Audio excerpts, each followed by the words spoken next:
Yo, what's good, folk? Welcome to Shinobi Studies.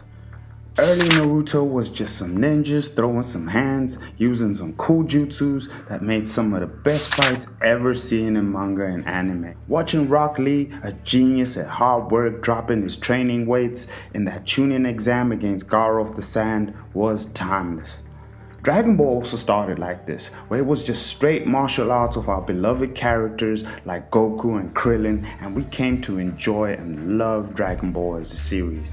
Remember when you could just achieve victory, not with just strength, but outsmarting a powerful opponent with unpredictability, deception, and the experience that teamwork brought?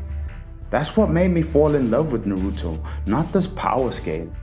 And now when I watch 2 Blue Vortex and I'm reading it, just seems like it's hyping up character strengths and making most of the side casts completely irrelevant to the story. Now don't get me wrong, I think Boruto is a great story on its own, but sometimes it feels like it's following the Dragon Ball blueprint a bit too closely for my taste. So let me get my rant started and I'll make my case and I'll never go into this subject again. I really do see why some OG Naruto fans get triggered sometimes. Did the writers just forget about the substitution jutsu? When we could watch battles with characters who weren't just shinobi and wouldn't see a particular move coming? Even seeing Naruto using his infamous reverse harem jutsu against Kaguya to create an opening was just great entertainment. Seeing Otsutsuki involved just brings me back to aliens invading the planet when Z started, introducing characters like Raditz, Nappa, and Vegeta. And then the reintroduction of Dr. Gero, and now in Boruto we have Amado, and guess what? We even have androids introduced to the plot. It's really hard to ignore how this is just retelling and following this Dragon Ball Z blueprint. And when Uzuhiko was introduced, I was one of the very few people to be very bothered about how overpowered this technique was. But after chapter 12, I think it was a bit refreshing and a change of pace, learning that there's at least a drawback to using the Uzuhiko. But guess what? The destructive power is implied to be limitless in the sense that it only gets stronger with the amount of chakra drawn from Earth, so it's not really an ability that could be spammed. But wait, isn't that how Goku gathers energy for his Spiritbomb? Both their main power source relies on external sources like the Earth's chakra for Uzuhiko or spiritual energy around the planet with the use of the Spiritbomb.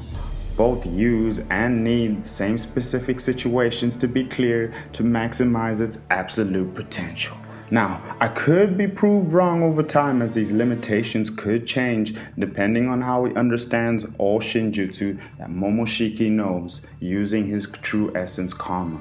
We could also speculate that it's heavily implied that Rasengan Uzuhiko is in fact not Boruto's original technique, but some variation of Shibai Otsutsuki's Shinjutsu, since one could say that Uzuhiko is technically unlimited power and Shibai himself is scaled currently as the benchmark of limitless power in the Boruto universe. Zeno-sama! Again. See, the conditions for Uzuhiko are so painfully similar right down to how Goku needs to remain perfectly still while gathering energy to use a spirit bomb, and Boruto needs to be stationary with his feet firmly on the ground to gather the planet's energy. I was all hype around Jura showing his abilities until wait, nope, now he's firing a Bijudama laser from a long range, completely mimicking Frieza's laser beams at this point. It's becoming a violation, man. And now, with the introduction of Thorn Souls, I'm guessing we just have to wait for Kawaki or Jura to attain their perfect form like Cell, and it just got me going. Brother, what's that? What's that, brother? All I'm praying for now is, please don't do this. Watching the 4 Kage in earlier Boruto become fodder for Momoshiki before Karma, not to even mention Jigen, Ishiki, Code, the Shinju, and Lord have mercy man like Damon. We're not even gonna go into Boroshiki, who's literally guaranteed to solo this whole verse in 5 seconds. And it just makes me not want to even bother investing any time and development that this new generation of the sidecast will offer. No tactic can or will give them redemption at this point. They've just been downgraded to the wait till Boruto gets here squad, until proven otherwise. At best, I'm seeing them as distractions when Boruto shows up last minute and needs time to charge up his Uzuhiko to destroy a villain. Okay, rant over. See, it's pretty common knowledge and no secret that Kishimoto and Kodachi are huge Dragon Ball fans, and right now the story and characters are heavily influenced and inspired by the Saiyan, Frieza, and Android arcs.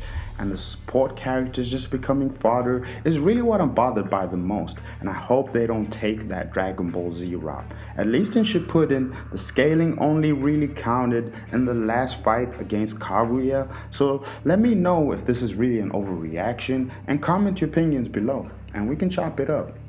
Peace, guys.